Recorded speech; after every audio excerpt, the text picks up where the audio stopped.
আমন্ত্রণ জানাচ্ছি 1 মিনিটে খেলার খবরে, সাথে আছি আমি তাসলিমা তিথি। শেষ সময়ের গোলে চেলসিকে 1-0 ব্যবধানে হারিয়ে এফএ কাপের ফাইনালে উঠে গেছে ম্যানচেস্টার সিটি। 84তম মিনিটে সিটির হয়ে একমাত্র গোলটি করেন বার্নার্ডো সিলভা। ইংলিশ প্রিমিয়ার লিগের শিরোপা জয়ের শ্বাসরুদ্ধকর দৌড়ে ম্যানচেস্টার সিটিকে টপকে ফের শীর্ষে উঠেছে আর্সেনাল।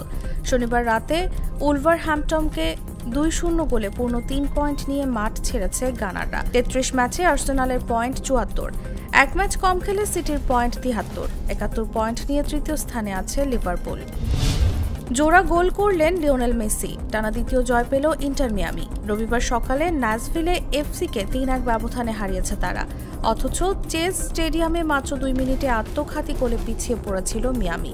11 মিনিটে মিয়ামিকে সমতায় ফেরান মেসি। 85 মিনিটে করেন দ্বিতীয় গোল। 5 ম্যাচের টি-20 সিরিজের দ্বিতীয় ম্যাচে নিউজিল্যান্ডকে 7 উইকেটের বিশাল ব্যবধানে হারিয়েছে পাকিস্তান। কিউইদের মাত্র।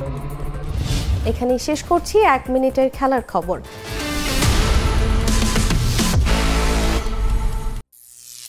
করিম চাচা, আপনার প্রিয় মানুষদের কখনো বিপদে ফেলতে চাইবেন না স্যার। তাহলে আমাদের বিপদে রাখা কি ঠিক হচ্ছে? এজন্যই বিজলি কেবলস সবচেয়ে ভালো ও নিরাপদ। ফ্লেম রিটার্ডেন্ট পিভিসি দিয়ে তৈরি বিজলি কেবলস, নিরাপদ আজীবন।